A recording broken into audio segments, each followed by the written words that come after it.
મુખ્ય અને અગત્યના સમાચાર વિશે ફટાફટ જાણી લઈએ તે પહેલાં જો તમે અમારી ચેનલમાં નવા હોય અને હજી સુધી સબસ્ક્રાઈબ ના કર્યું તો સબસ્ક્રાઈબ કરી લેજો। આગળનું હવામાન કેવું રહેશે મહત્વના સમાચાર મળી રહ્યા છે।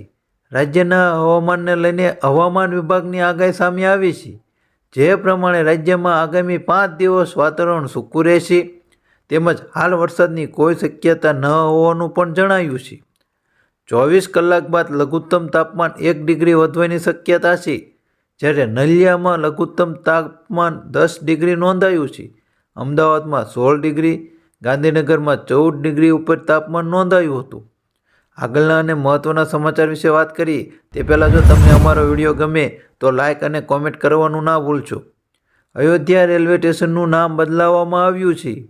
હવે અયોધ્યા ધામ તરીકે ઓળખાય છે અયોધ્યા રેલવે સ્ટેશન। જી હા, પ્રધાનમંત્રી નરેન્દ્ર મોદી 30 ડિસેમ્બરે કરશે રેલવે સ્ટેશનનું ઉદ્ઘાટન। હાલમાં અયોધ્યાને લઈને મહત્વના સમાચાર આવી રહ્યા છે। કોરોનાના ગુજરાતમાં ધીમી ગતિએ આગળ વધી રહ્યો છે। કોવિડના નવા વેરિયન્ટ જીવન સામે આવ્યો છે। ગુજરાતમાં નવા વેરિયન્ટના એક સાથે 36 કેસ નોંધાતા આરોગ્ય વિભાગ દોડતું જવા પામ્યું હતું। ગુજરાત બાદ નવા વેરિયન્ટના સૌથી વધુ કેસ 24 કર્ણાટકમાં નોંધાવા પામ્યા છે, જ્યારે ગોવામાં 14 અને મહારાષ્ટ્રમાં 9 કેસ નોંધાયા છે। વધુ વિગત જાણીએ તો કોરોનાએ ફરી ગુજરાત ઉપર એક ટેન્શન વધાર્યું છે। ગુજરાત ખાતું અત્યારે દોડતું થઈ ગયું છે। ગુજરાતમાં નવો વેરિયન્ટ આવવાથી ગુજરાતને માટે માઠા સમાચાર આવી રહ્યા છે। કોરોનાના નવા વેરિયન્ટ એ સૌથી વધુ ખતરનાક હોય તેવા પણ ન્યૂઝ આવી રહ્યા છે। હાલ આગળના સમાચાર વિશે વાત કરીએ તો ભારત જોડો બાદ હવે ન્યાય યાત્રા કરશે રાહુલ ગાંધી। મહત્વના સમાચાર મળી રહ્યા છે। ભારત જોડો યાત્રા બાદ ભારતના ન્યાય યાત્રા શરૂ કરશે કોંગ્રેસ પાર્ટી। 14મી જાન્યુઆરીએ શરૂઆત કરશે રાહુલ ગાંધી। મણિપુરથી થઈ મુંબઈ સુધી પહોંચશે યાત્રા। 2000ના હપ્તાને લઈને મહત્વના સમાચાર આવી રહ્યા છે। જી હા, સરકાર ફેબ્રુઆરી 2024થી માર્ચ 2024 વચ્ચે પ્રધાનમંત્રી કિસાન સન્માન નિધિ યોજનાનો 16મો હપ્તો જાહેર કરે તેવી શક્યતા છે। જો કે સરકાર દ્વારા આ અંગે કોઈ સત્તાવાર જાહેરાત કરવામાં આવી નથી। સરકારે 15 નવેમ્બર 2023ના રોજ યોજનાનો 15મો હપ્તો જાહેરાત કર્યો હતો। પીએમ કિસાન યોજના હેઠળ તમામ જમીન ધારકો ખેડૂતો પરિવારોને 2000 રૂપિયાના 3 સમાન હપ્તામાં દર વર્ષે 6000 રૂપિયા આર્થિક લાભ આપવામાં આવે છે।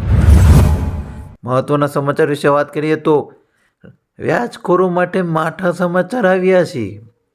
ભાવનગર જિલ્લામાં વ્યાજખોરોનો આતંક વધી રહ્યો છે। વિષય ચક્રમાં એક વ્યક્તિ ફસાતા પોતાનું વતન છોડવું પડ્યું હતું। સિંહોર તાલુકાના સણોસરા ગામનો યુવક વતન છોડતા મજૂર બન્યો હતો। પશુપાલનના વ્યવસાય સાથે સંકળાયેલા વિક્રમ રાઠોડે વતન છોડ્યું હતું। આ બાબતે સોનગઢ પોલીસે 11 વ્યાજખોરો સામે ગુનો નોંધી તપાસ હાથ ધરી છે। હાલમાં વ્યાજખોરોના આતંક વધતા જાય છે અને પબ્લિક ઉપર તેમનો આતંક પણ ખૂબ જોવા મળી રહ્યો છે અને હેરાન પણ કરવામાં આવે છે, ત્યારે એક મહત્વનો ગુનો નોંધવામાં આવ્યો છે। આજથી ખેલ મહાકુંભનો પ્રારંભ। અમદાવાદમાં આજથી ખેલ મહાકુંભનો પ્રારંભ થઈ ગયો છે। સીએમ ભૂપેન્દ્ર પટેલના હસ્તે મહાકુંભનું કરાશે ઉદ્ઘાટન। કુલ 66 લાખથી વધુ લોકો વિવિધ 39 ગેમોમાં ભાગ લેવા રજીસ્ટ્રેશન કરાવ્યું છે। ફૂટબોલ, બીચ વોલી અને બીચ હેન્ડબોલ સહિત 4 નવી રમતોનો સમાવેશ કરવામાં આવ્યો છે। હિમાચલમાં ફરવા જવા માટે તમારા માટે સારા સમાચાર આવી રહ્યા છે। જો તમારે પણ હિમાચલ પ્રદેશમાં ફરવા જવાનું હોય તો પણ તમારા માટે મહત્વના સમાચાર છે। હિમાચલમાં આવતા અથવા તો આવનાર પ્રવાસીઓ માટે સારા સમાચાર સામે આવી રહ્યા છે। વધારે પડતા દારૂ પીધા બાદ કાંઈ પણ ભાનમાં ન હોય તો પ્રવાસીઓ સામે પોલીસ દ્વારા કાર્યવાહી કરવામાં નહીં આવે, પરંતુ તેમને હોટલમાં પહોંચાડવામાં આવશે તેવું મુખ્યમંત્રી દ્વારા મહત્વનો એક નિર્ણય લેવામાં આવ્યો છે। તેમને હોટલમાં સહી સલામત જોડવામાં આવશે। તેમના ઉપર કોઈ પણ કેસ કરવામાં નહીં આવે। મહત્વના સમાચાર મળી રહ્યા છે। જાન્યુઆરીમાં માવઠાની આગાહી। જાન્યુઆરીના પ્રથમ સપ્તાહમાં કમોસમી વરસાદ પડવાની હવામાન નિષ્ણાત અંબાલાલ પટેલની આગાહી કરી છે, જેમાં અરબ સાગરમાં સિસ્ટમ સક્રિય થતાં રાજ્યમાં વરસાદી ઝાપટા પડી શકે છે. કચ્છ, સૌરાષ્ટ્ર અને દક્ષિણ ગુજરાતમાં મોટાભાગના વિસ્તારોમાં વરસાદ પડવાની શક્યતા. સાથે જ રાજ્યના ઉત્તર ભારત તરફથી આવતા પવનોના લીધે ઠંડીમાં પણ વધારો થશે તેવું પણ તાપમાન નીચે જશે. કોરોનાને લઈને હાઈ એલર્ટ પર આવી ગયું છે ગુજરાત. દેશ અને ગુજરાતમાં કોરોનાના કેસ વધી રહ્યા છે, ત્યારે કોરોનાના કેસને લઈને આરોગ્ય વિભાગ પણ હાઈ એલર્ટ મોડમાં જોવા મળી રહ્યો છે. અમદાવાદમાં કોરોનાના કેસની સંખ્યા 33 પર પહોંચી ગઈ છે. વધતા કેસ વચ્ચે તંત્ર એલર્ટ મોડ પર જોવા મળી રહ્યો છે. હોસ્પિટલમાં બેડ, ઓક્સિજન અને દવાઈની વ્યવસ્થા કરાઈ રહી છે. હાલમાં ગુજરાતમાં વધતી જતી કોરોનાને લઈને પરેશાન સરકાર થઈ રહી છે. કોરોનાનો ખતરો વધ્યો છે. રાજ્યમાં ધીમી ગતિ કોરોનાના કેસમાં વધારો થયો છે. અમદાવાદમાં વધુ 5 કેસો સામે આવ્યા. 2 પુરુષ અને 3 મહિલા રિપોર્ટના પોઝિટિવ આવતા તંત્ર દોડતું થયું છે. નવરંગપુરા, ખાડી અને દરિયાપુરામાં પોઝિટિવ કેસ નોંધાયા. સંક્રમિત દર્દીઓને સારવાર હેઠળ રાખવામાં આવ્યા છે. ભારત જોડો યાત્રા 2.0 પર રાહુલ ગાંધી નીકળી ગયા છે અને તેમનો સાથ દેવા આવી રહ્યા છે તેમના બહેન પ્રિયંકા ગાંધી. લોકસભાની ચૂંટણી પહેલા જ ફરી એકવાર રાહુલ ગાંધી ભારત જોડો યાત્રા 2 ચાલુ કરશે, તેમાં તેમનો સાથ દેશે તેમના બહેન પ્રિયંકા ગાંધી. તે પગપાળા યાત્રા કરી અને ભારત જોડો યાત્રા સામેલ કરશે.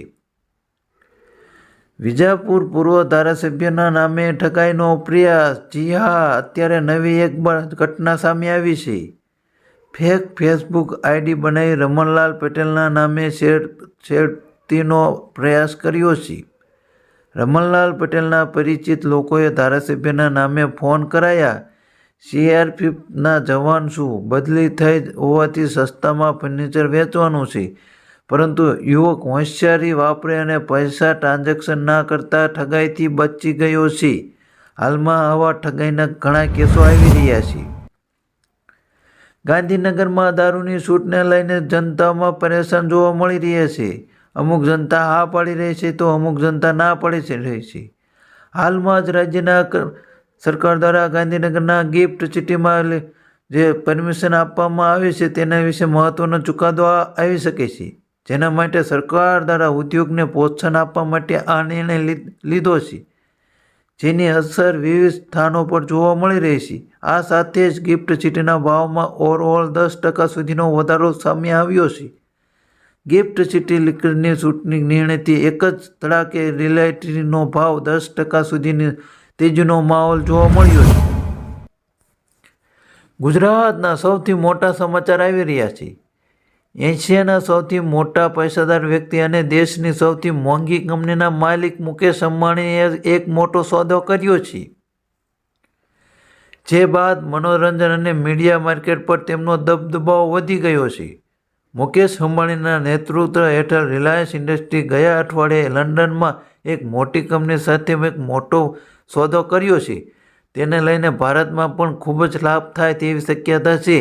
જો આ સોદો થઈ જાય તો ભારતના લોકોને પણ મોટી રોજગારી પૂરી થઈ શકે છે.